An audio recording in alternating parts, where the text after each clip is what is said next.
അപ്പോൾ ഇതിൻ്റെ ഒരു റൂട്ട് കോസ് റിയാലിറ്റി എന്താണെന്നുള്ളതാണ് ഞാൻ പറയാൻ വന്നത്. എന്തിനാണ് നമുക്ക് റിപ്പീറ്റഡ് ആയിട്ടുള്ള ബുദ്ധിമുട്ടുകൾ വരുന്നത്, മരുന്നുകൾ കഴിച്ചാലും മാറാത്തത്, എപ്പോഴും ഒരു ക്ഷീണം ഉണ്ടാകുന്നത്, ഫുഡ് കഴിച്ച് കഴിഞ്ഞിട്ട് നമുക്ക് കടക്കണമെന്നൊരു തോന്നൽ വരുന്നത്, വല്ലാതെ മുടികൊഴിച്ചിലുണ്ടാകുന്നത്, ആങ്സൈറ്റി ലെവൽ കൂടുന്നത്, ഡിപ്രഷൻ ഉണ്ടാകുന്നത്, അതേപോലെ മോഷൻ ക്ലിയർ അല്ലാത്തൊരു അവസ്ഥ വരുന്നത്, സ്കിന്ന് വളരെ ഡ്രൈ ആകുന്നത്, റിങ്കിൾസ് ഉണ്ടാകുന്നത്, പെട്ടെന്ന് പ്രായമാകുന്നത്, ഇങ്ങനത്തെ പലതരം ബുദ്ധിമുട്ടുകൾ നമുക്ക് വരുന്നുണ്ട് എന്നുണ്ടെങ്കിൽ അതിന് റൂട്ട് കോസ് ആയിട്ട് പറയാനുള്ള കുറച്ച് കാര്യങ്ങളാണ്. അതിനകത്താണ് നമ്മൾ ഈ പറയുന്ന ഗട്ട് ബാക്ടീരിയ വരുന്നത്.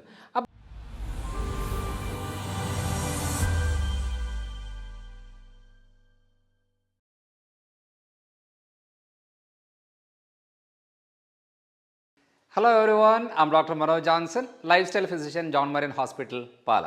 ഇന്ന് നമ്മൾ ഡിസ്കസ് ചെയ്യാൻ പോകുന്നത് ഡൈവേഴ്സിറ്റി ഓഫ് ഗട്ട് ബാക്ടീരിയ എന്ന് പറയുന്നൊരു വിഷയത്തെക്കുറിച്ചാണ്. ശരിക്കും പറഞ്ഞാൽ ഈ ഒരു വിഷയം നമുക്ക് എല്ലാവർക്കും ഇത് മനസ്സിലാകണമെന്ന് നിർബന്ധമില്ല, എന്നാലും മനസ്സിലാകുന്ന രീതിയിൽ ഞാൻ പറയാം ഇതിൻ്റെ ഇമ്പോർട്ടൻസ് എന്താണെന്നുള്ളത്. ഇത് അത്രയും ഇമ്പോർട്ടൻ്റ് ആയിട്ടുള്ള ഒരു കാര്യമാണ് നമ്മുടെ ആരോഗ്യമായിട്ട് ബന്ധപ്പെട്ട്. പക്ഷേ ഭൂരിഭാഗ സാഹചര്യങ്ങളിലും ഈ ഒരു ഭാഗമല്ല കൂടുതലും ഈ ചികിത്സയുടെ ഭാഗമായിട്ട് അല്ലെങ്കിൽ നമ്മുടെ ആരോഗ്യം മെയിൻറ്റെയിൻ ചെയ്യാനായിട്ട് നോക്കുന്നത്. വേറെ കുറേ മരുന്നുകളും ചികിത്സകളും കുറേ കാഴ്ചപ്പാടുകളും വിശ്വാസങ്ങളുമായിട്ടാണ് ഭൂരിഭാഗം പോകുന്നത്. അപ്പോൾ ഇതിൻ്റെ ഒരു റൂട്ട് കോസ് റിയാലിറ്റി എന്താണെന്നുള്ളതാണ് ഞാൻ പറയാൻ വന്നത്. എന്തിനാണ് നമുക്ക് റിപ്പീറ്റഡ് ആയിട്ടുള്ള ബുദ്ധിമുട്ടുകൾ വരുന്നത്, മരുന്നുകൾ കഴിച്ചാലും മാറാത്തത്, എപ്പോഴും ഒരു ക്ഷീണം ഉണ്ടാകുന്നത്, ഫുഡ് കഴിച്ച് കഴിഞ്ഞിട്ട് നമുക്ക് കടക്കണമെന്നൊരു തോന്നൽ വരുന്നത്, വല്ലാതെ മുടികൊഴിച്ചിലുണ്ടാകുന്നത്, ആങ്സൈറ്റി ലെവൽ കൂടുന്നത്, ഡിപ്രഷൻ ഉണ്ടാകുന്നത്, അതേപോലെ മോഷൻ ക്ലിയർ അല്ലാത്തൊരു അവസ്ഥ വരുന്നത്, സ്കിന്ന് വളരെ ഡ്രൈ ആകുന്നത്, റിങ്കിൾസ് ഉണ്ടാകുന്നത്, പെട്ടെന്ന് പ്രായമാകുന്നത്, ഇങ്ങനത്തെ പലതരം ബുദ്ധിമുട്ടുകൾ നമുക്ക് വരുന്നുണ്ട് എന്നുണ്ടെങ്കിൽ അതിന് റൂട്ട് കോസ് ആയിട്ട് പറയാനുള്ള കുറച്ച് കാര്യങ്ങളാണ്. അതിനകത്താണ് നമ്മൾ ഈ പറയുന്ന ഗട്ട് ബാക്ടീരിയ വരുന്നത്. അപ്പോൾ ഈ ഗട്ട് ബാക്ടീരിയ എന്ന് പറയുന്നത് നമുക്കറിയാം ഗട്ട് മൈക്രോബയോട്ട എന്നാണ് പറയുന്നത്. പക്ഷേ അതിനകത്ത് ബാക്ടീരിയ, ഫംഗസ്, വൈറസ്, ഈസ്റ്റ് എന്ന് പറഞ്ഞ പല ടൈപ്പ് മൈക്രോബയോട്ടാസ് ഉണ്ട്. പക്ഷേ നമ്മൾ ഏറ്റവും കൂടുതൽ ഫോക്കസ് ചെയ്യുന്ന പറഞ്ഞാൽ അതിനകത്ത് ബാക്ടീരിയൽ റിലേറ്റഡ് ആയതുകൊണ്ടാണ് ഈ സ്ലൈഡിൽ നമ്മൾ ഈ വീഡിയോയിൽ നമ്മൾ ബാക്ടീരിയയുമായിട്ട് ബന്ധപ്പെട്ട കാര്യങ്ങളാണ് ചെയ്യുന്നത്. അത് ഇതേപോലെ കുടലിൽ തന്നെ പലതരം ടൈപ്പുകളിലുള്ള ബാക്ടീരിയകളുണ്ട്. ഇതിപ്പോൾ ഫ്യൂസ ബാക്ടീരിയ, പ്രോട്ടിയ ബാക്ടീരിയ, ആക്ടിനോ ബാക്ടീരിയ എന്നൊക്കെ പറഞ്ഞാൽ പല ടൈപ്പ് ബാക്ടീരിയകളുടെ ഗ്രൂപ്പുകളാണ് നമ്മുടെ കുടലിൽ ഉള്ളത്. ഇതൊക്കെ നമുക്ക് എല്ലാവർക്കും അറിയണമെന്നില്ല, ഇത് റിസർച്ച് സബ്ജക്റ്റാണ്. എന്നാലും ജസ്റ്റ് മനസ്സിലാകാൻ വേണ്ടി ഞാനിത് പറഞ്ഞതേ ഉള്ളൂ. ഇത്രയും വെറൈറ്റി ആയിട്ടുള്ള ബാക്ടീരിയൽ ടൈപ്പുകൾ നമ്മുടെ കുടലിലുണ്ട്. എന്താണ് ഇതിൻ്റെ ഇമ്പോർട്ടൻസ്? ശരിക്കും പറഞ്ഞാൽ നമുക്ക് മനസ്സിലാകുന്ന രീതിയിൽ ഞാൻ പറയാം. ഇപ്പം നമ്മുടെ ഒരു നാട്ടിൽ, ഇപ്പം എൻ്റെ നാട് പാല ആയതുകൊണ്ട് പാലയിൽ ഞാൻ പറയാം. ഇപ്പോൾ പാല എന്ന് പറയുമ്പോൾ അവിടെ കച്ചവടം നടത്താൻ ആൾക്കാർ വേണം. ഇത് അതായത് തുണിക്കട നടത്തിയാൽ തുണി വാങ്ങിക്കാനായിട്ടുള്ള ആൾക്കാർ വേണം. അതേപോലെ തന്നെ അവിടെ അതൊരു മുനിസിപ്പാലിറ്റി ഏരിയയാണ്. അപ്പോൾ അവിടെ ഒരു ചെയർമാൻ ആവശ്യമാണ്, അതേപോലെ ഭരിക്കാനുള്ള ആൾക്കാർ ആവശ്യമാണ്, ഒരു MLA ആവശ്യമാണ്, പിന്നെ ആശുപത്രികൾ ആവശ്യമാണ്.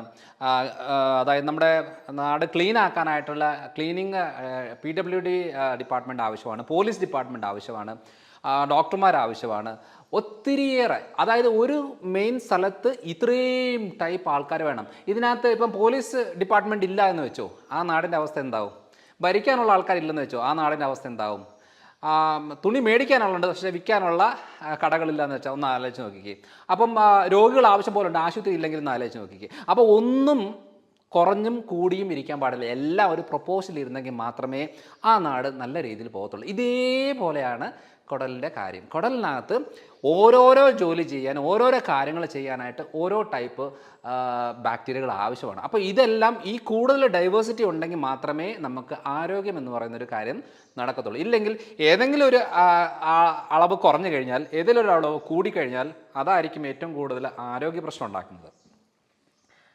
അപ്പം നമ്മളിത് പറയുന്ന കാര്യം എന്ന് വെച്ചാൽ എന്തൊക്കെയാണ് ഇതിൻ്റെ ഫങ്ഷൻസ് വളരെ സിമ്പിളായിട്ടുള്ള കാര്യമാണ്.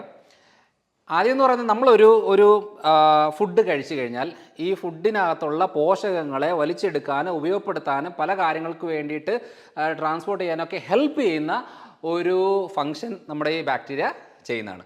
രണ്ടാമത്തത് ഫുഡ് മെറ്റബോളിസം, അതായത് നമ്മുടെ ദഹനം എല്ലാം കഴിഞ്ഞേച്ച് ഇതൊരു മലമായിട്ട് കൺവേർട്ടായിട്ട് പുറത്തേക്ക് കളയാനായിട്ട് ഹെൽപ്പ് ചെയ്യുന്നതും ബാക്ടീരിയയാണ്. അതായത് ഒരു ഭക്ഷണം ഉപയോഗപ്പെടുത്തണമെന്നുണ്ടെങ്കിൽ, അത് പുറത്തേക്ക് കളയണമെന്നുണ്ടെങ്കിൽ ഈ ഗട്ട് ബാക്ടീരിയസ് എപ്പോഴും ആവശ്യമാണ്. അതേപോലെ തന്നെ നമ്മുടെ അതായത് നമ്മുടെ കുടലിലെ സ്ട്രക്ചറുണ്ട്, ആ സ്ട്രക്ചറിനെ അത് പ്രോപ്പറായിട്ട് മെയിൻറ്റെയിൻ ചെയ്യാനും ലീക്ക് കട്ട് ഉണ്ടാവാതിരിക്കാനും ആ ഒരു പ്രൊട്ടക്റ്റീവ്നെസ് മെയിൻറ്റെയിൻ ചെയ്യാനായിട്ട് ബാക്ടീരിയകൾ ആവശ്യമാണ്. അതേപോലെ തന്നെ ഇമ്മ്യൂണിറ്റി വളരെ ഇമ്പോർട്ടൻ്റ് ആണ്. നമ്മുടെ ശരീരത്തിലെ ഇമ്മ്യൂണിറ്റിക്ക് ഏറ്റവും കൂടുതൽ കോൺട്രിബ്യൂഷൻ ചെയ്യുന്നത് ഗട്ട് ബാക്ടീരിയാസ് ആണ്. അതേപോലെ തന്നെ പ്രൊട്ടക്റ്റ് അഗെയിൻസ്റ്റ് പാത്തജൻസ് എന്ന് പറയുന്നത് നമ്മളിപ്പോൾ ഒരു വൈറസ്, ബാക്ടീരിയകൾ, ഫംഗസ് എന്തും ആയിക്കോട്ടെ, നമ്മൾ പലതരം ഭക്ഷണങ്ങൾ കഴിക്കുന്നതാണ്. അപ്പോൾ ശരീരത്തിലേക്ക് വന്നു കഴിയുമ്പോഴത്തേനും അത് പല പ്രശ്നങ്ങൾ ഉണ്ടാക്കുന്നതാണ്.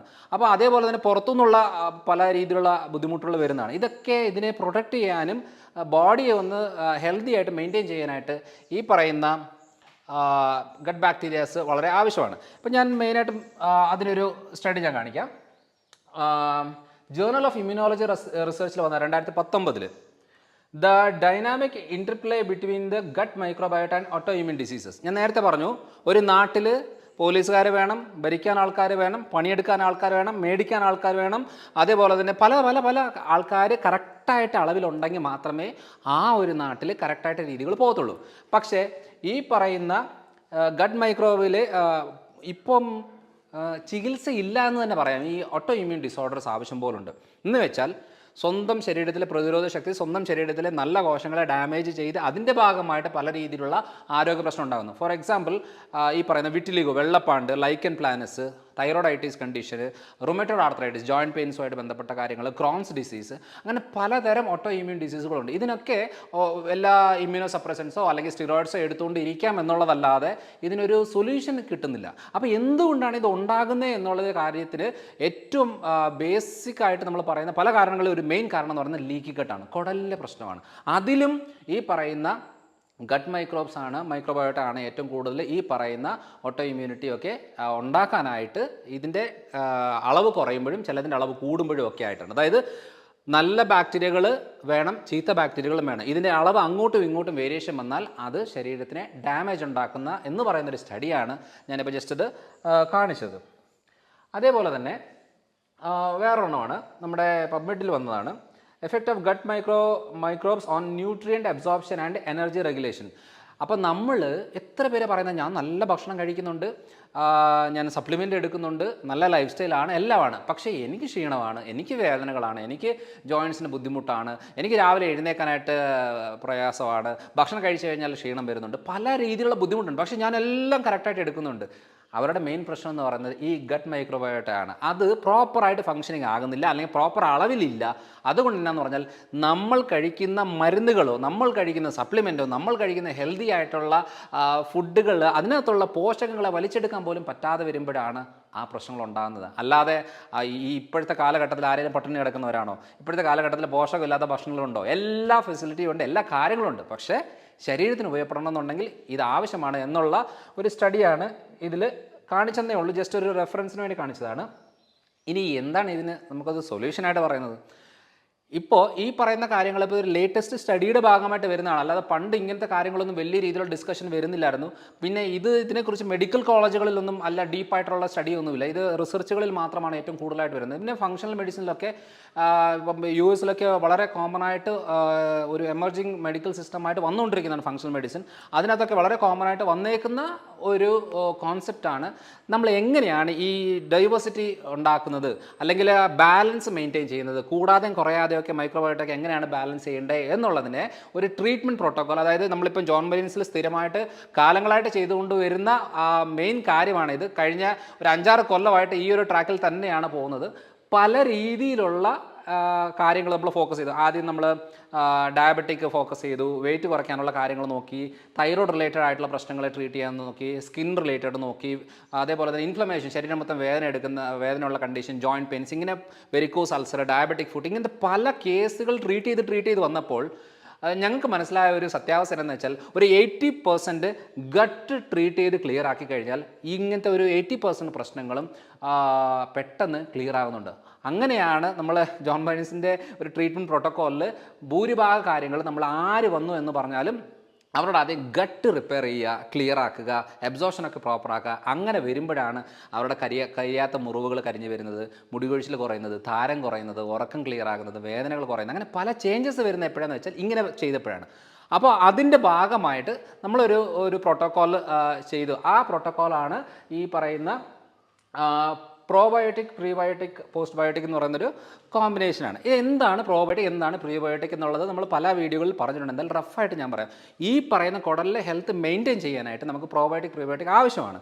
അപ്പം പ്രോബയോട്ടിക് എന്ന് പറഞ്ഞാൽ ഹെൽത്തി ബാക്ടീരിയാസ് നമ്മളെ ഇപ്പം ഫെർമെൻറ്റഡ് ആയിട്ടുള്ള ഫുഡുകളിലും ഇതിലെല്ലാം ഉണ്ട്. അപ്പോൾ ഏതൊക്കെയാണെന്നുള്ളത് ഞാൻ പറയാം. ഇത് പ്രീബയോട്ടിക് ആണ്. അപ്പോൾ പ്രീബയോട്ടിക് എന്ന് പറഞ്ഞാൽ പ്രോബയോട്ടിക് ഞാൻ നെക്സ്റ്റ് പറയാം. പ്രീബയോട്ടിക്കിൻ്റെ പ്രത്യേകത എന്ന് വെച്ചാൽ ഇപ്പോൾ ശ്രദ്ധിച്ചിട്ടുണ്ടോ, നമ്മളിപ്പോൾ ഒരു അമ്മ, അതായത് ഒരു പ്രഗ്നൻ്റ് ലേഡി ഡെലിവറിക്ക് ശേഷം ഒരു അമ്മയാകുന്നു, ബ്രസ്റ്റ് മിൽക്ക് ഉണ്ടാകുന്നു. ആ ബ്രസ്റ്റ് മിൽക്ക് കുഞ്ഞിന് ഭക്ഷണമായിട്ട് കൊടുക്കുന്നു. അപ്പോൾ അറിയേണ്ട കാര്യം, ഒരു നോർമൽ ഡെലിവറി രീതിയിൽ ബർത്ത് കനാൽ വഴി, വെജനൽ കനാൽ വഴി വരുമ്പോൾ ഈ ബാക്ടീരിയകൾ ഉള്ളിലേക്ക് കയറും. ഇത് കുടലിൽ ഉണ്ട്. അതിന് വേണ്ടുന്ന ഫുഡും ആ കുടലിന് ആവശ്യമുള്ള മെയിനായിട്ട് ഫുഡായാണ് പ്രീബയോട്ടിക് എന്ന് പറഞ്ഞത്. അത് പ്രകൃതി നൽകുന്നത് എങ്ങനെയാണെന്ന് വെച്ചാൽ പാലിലൂടെ, അമ്മയുടെ മുലപ്പാലിലൂടെയാണ്. അതിനകത്ത് ആകെയുള്ള 2-3 കോമ്പിനേഷനാണ്. അതിനകത്ത് മെയിൻ കോമ്പിനേഷൻ മെയിനായിട്ട് വരുന്നത് പ്രീബയോട്ടിക് ആണ്. പിന്നെ വരുന്നത് ഫാറ്റാണ്. അതായത് ഒരെണ്ണം കുടലിലേക്കുള്ള ഫുഡും ഒരെണ്ണം ബ്രെയിനിലേക്കുള്ള ഫുഡുമാണ്. കൊളസ്ട്രോൾ എപ്പോഴും, ഫാറ്റ് എപ്പോഴും ബ്രെയിനിലേക്കുള്ളൊരു ഫുഡാണ്. അപ്പോൾ ഈ 2 കാര്യങ്ങളാണ് പ്രൊട്ടക്റ്റ് ചെയ്യാനായിട്ടാണ് ബോഡി, നേച്ചർ ഓൾറെഡി ഇങ്ങനൊരു രീതിയിലേക്ക് ആക്കി വെച്ചേക്കുന്നത്. അത് ആ സമയത്ത് പിന്നെ ഒരു 2-2.5 വയസ്സൊക്കെ കഴിയുമ്പോഴത്തേന് പിന്നെ ആ ഒരു ബ്രസ്റ്റ് മിൽക്ക് കാര്യങ്ങളൊക്കെ മാറി നോർമൽ ഡയറ്റിലേക്ക് വന്ന് പിന്നെ വരുമ്പോൾ പിന്നെ നമുക്ക് എവിടെയാണ് പ്രീബയോട്ടിക് ഉള്ളത്? അത് നമ്മൾ അറിയേണ്ട കാര്യം, ഏറ്റവും കൂടുതൽ ഈ വഴുവഴുപ്പുള്ള ഭക്ഷണ സാധനങ്ങളിലൊക്കെ പ്രീബയോട്ടിക് ഉണ്ട്. നിങ്ങൾ ശ്രദ്ധിച്ചിട്ടില്ലേ? വെണ്ടയ്ക്കൊക്കെ ഇത് വഴുവഴുപ്പുണ്ട്. അതേപോലെ തന്നെ ഈ കസ്കസ് എന്ന് പറയുന്ന ഇതില്ല, നമ്മൾ ജ്യൂസിലൊക്കെ ഇട്ട് കുടിക്കുന്നത്, അതിന് വഴുവഴുപ്പുണ്ട്. അതേപോലെ തന്നെ നമ്മുടെ ഈ മുരിങ്ങക്കോലിൻ്റെ ഉള്ളിലുള്ള പൾപ്പില്ലേ, അതെല്ലാം നല്ല പ്രീബയോട്ടിക് ആണ്. പിന്നെ നമ്മുടെ ചെറിയ ഉള്ളി എന്ന് പറയുന്നത് അതും പ്രീബയോട്ടിക് ആണ്. പിന്നെ നമ്മുടെ വാഴക്കൂമ്പ് എന്നൊക്കെ പറയില്ലേ, അതും പ്രീബയോട്ടിക് ആണ്. പല ടൈപ്പ് പ്രീബയോട്ടിക്സ് നമ്മുടെ ചുറ്റിനും തന്നെ ഉണ്ട്. അപ്പോൾ ഈ പറയുന്ന പ്രീബയോട്ടിക്കുകളൊക്കെ ഉൾപ്പെടുത്തി കഴിക്കുകയാണെന്നുണ്ടെങ്കിൽ നമ്മുടെ ഗട്ട് ബാക്ടീരിയകൾക്കുള്ള മെയിൻ ഫുഡാണ്. ഗട്ട് ഹെൽത്ത് ഇമ്പ്രൂവ് ചെയ്യാനായിട്ട് ഏറ്റവും കൂടുതൽ ഹെൽപ്പ് ചെയ്യുന്നത്. ഇങ്ങനത്തെ കാര്യങ്ങൾ ഉൾപ്പെടുത്തിക്കൊണ്ട് വേണം നമ്മുടെ ഡയറ്റിൽ നമ്മൾ ഓരോ ദിവസവും എടുക്കാനായിട്ട്. ഇനിയുള്ള കാര്യം എന്ന് പറയുന്നത് പ്രോബയോട്ടിക് നമുക്ക് എല്ലാവർക്കും അറിയാം. ഫെർമെൻറ്റ് ചെയ്തത്, പുളിപ്പിച്ചെടുക്കുന്ന എല്ലാ ഇതിലും പ്രോബയോട്ടിക് ഉണ്ട്. പക്ഷേ അച്ചാർ എന്ന് പറയുന്നത് ഒരു ഫെർമെൻറ്റ് ചെയ്യുന്നതാണ്. എന്നാലും അതൊരു ഹെൽത്തി ആയിട്ട് നമുക്ക് പറയാൻ പറ്റത്തില്ല. കാരണം അതിനകത്ത് ഹൈ സോൾട്ടും കൂടെ അടങ്ങിയത് കൊണ്ട് അതത്ര ഹെൽത്തി അല്ല. എന്നാലും കുറച്ച് കഴിക്കുന്നതുകൊണ്ട് വലിയ കുഴപ്പമില്ല. പിന്നെ കിംചി എന്നൊക്കെ പറയും. അതേപോലെ തന്നെ നമ്മുടെ ഏതെങ്കിലും, ഇപ്പം ഫോർ എക്സാമ്പിൾ നമ്മളിപ്പോൾ ഒരു എന്താ പറയുക, വിനാഗിരിയിൽ ഇട്ട് വെക്കുന്ന സംഭവങ്ങളാണെങ്കിലും ഓക്കെയാണ്. ഈ ക്യാരറ്റും കാര്യങ്ങളെല്ലാം വെച്ചിട്ട് ഫെർമെൻറ്റ് ചെയ്തെടുക്കുന്നത് നല്ലൊരു ഓപ്ഷനാണ്. പിന്നെ ഞാനൊരു വീഡിയോയിൽ പറഞ്ഞിട്ടുണ്ട്, ഈ ശർക്കരയും അലോവേറയും കോമ്പിനേഷനായിട്ട് 7 ദിവസത്തിൽ വെക്കുന്ന ആ ഒരു മെത്തേഡ് ഞാൻ രണ്ടാമത് റിപ്പീറ്റ് ചെയ്യുന്നില്ല.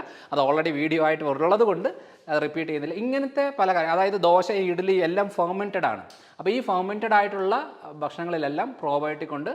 അത് നമ്മുടെ പിന്നെ ഈ പഴങ്കഞ്ഞി വളരെ നല്ലൊരു ഓപ്ഷനാണ്. അപ്പം ഞാനിപ്പം നമ്മുടെ ജോൺ മറീൻസിൽ വരുന്ന ആൾക്കാരിൽ സിവിയർ ആയിട്ടുള്ള ബ്ലോട്ടിങ്, വയറിന് പ്രശ്നമുള്ളവർക്ക് നമ്മൾ പറയുന്നത് ഇത് പ്രോബയോട്ടിക് ക്യാപ്സൂളാണ്. ഇത് നിങ്ങൾ രാത്രി കഞ്ഞി നമ്മൾ തിളപ്പിച്ച് കഴിഞ്ഞേച്ച് നമ്മൾ ഫ്രിഡ്ജിൽ വെക്കുന്നതിന് മുമ്പ് ഒരു തവി എടുത്ത് ഒരു പാത്രത്തിൽ ഇട്ട് ജസ്റ്റ് ഒന്ന് തിളപ്പിക്കുക. എന്നിട്ട് അത് മാറ്റി വെക്കുക. അപ്പോൾ ഒരു അരമണിക്കൂർ കൊണ്ട് ഇത് തണുത്ത് വരും. അതിനകത്തേക്ക് നമ്മൾ ഈ തരുന്ന പ്രോബയോട്ടിക്കിൻ്റെ ക്യാപ്സൂളുണ്ട്, അതിന് ഗാസ്ട്രോബയോ എന്ന് പറയുന്നത്, അതിട്ട് വെക്കുക. എന്നിട്ട് ഇത് നേരെ പിറ്റേ ദിവസം രാവിലെ ബ്രേക്ക്ഫാസ്റ്റ് എന്ന രീതിയിൽ ഇതും കുറച്ച് തോരനായിട്ടോ വെജിറ്റബിൾസോ അല്ലെങ്കിൽ എന്തെങ്കിലും ചേർത്തുകൊണ്ട് ഇത് ഇത് മരുന്നായിട്ട് തന്നെ ഇത് കഴിക്കുക. ഇതേപോലെ തന്നെ വൈകുന്നേരം, രാവിലെയും വൈകിട്ട് ഇങ്ങനൊരു കാര്യം ഒരു 5 ദിവസം ചെയ്യുമ്പോൾ തന്നെ കുടലിലുള്ള ഒത്തിരിയേറെ കണ്ടീഷൻസ് നമുക്ക് ക്ലിയർ ആക്കി എടുക്കാൻ പറ്റും. അതാണ് നമ്മൾ മെയിനായിട്ടും ഉദ്ദേശിക്കുന്നത്. അപ്പം ഇത്രയും കാര്യങ്ങളാണ് നമ്മൾ എന്താ പറയുക, ഈ കുടലിലെ ബാക്ടീരിയകളുടെ എണ്ണം കുറയാതെയും ചിലത് കൂടുന്നുള്ളത് കൺട്രോൾ നിർത്താനും കുറയുന്നുള്ളതിനെ ബാലൻസ് ചെയ്യാനൊക്കെ ആയിട്ട് നമുക്ക് പ്രോബയോട്ടിക് ആവശ്യമാണ്, പ്രീബയോട്ടിക് ആവശ്യമാണ്. ഹെൽത്തി ഡയറ്റിനകത്ത് മെയിനായിട്ട് നമ്മൾ കുടലിലെ ഡാമേജ് ചെയ്യുന്ന ഫുഡിനകത്ത് പാല് വളരെ ഡാമേജ് ചെയ്യുന്നൊരു ഫുഡാണ്. അതേപോലെ തന്നെ ഗ്ലൂട്ടൻ റിലേറ്റഡ് ആയിട്ടുള്ള, അതായത് ഗോതമ്പ്, മൈദ, നോർമൽ ഇൻസ്റ്റൻറ്റ് ഓട്സുകളൊക്കെ റിച്ച് ഗ്ലൂട്ടനാണ്. ആ ഗ്ലൂട്ടൻ നമുക്ക് കുടലിൽ നല്ല ഡാമേജ് ഉണ്ടാക്കും. അപ്പം അങ്ങനത്തെ ചില കാര്യങ്ങളൊക്കെ മാറ്റി വെച്ചുകൊണ്ട് വേണം നമുക്ക് ഈ ഒരു കാര്യം എടുത്ത് ക്ലിയർ ആക്കി പിന്നെ നമുക്ക് നോർമൽ ഡയറ്റിലേക്ക് വരുവാണെങ്കിൽ വലിയ കുഴപ്പങ്ങൾ ഉണ്ടാകത്തില്ല. അപ്പം പലതരം പ്രശ്നങ്ങൾക്ക് നമുക്ക് വീട്ടിലിരുന്ന് തന്നെ സൊല്യൂഷൻ കണ്ടെത്താൻ സാധിക്കും. അപ്പോൾ അടുത്ത തവണ അടുത്തൊരു വീഡിയോ ആയിട്ട് വരാം.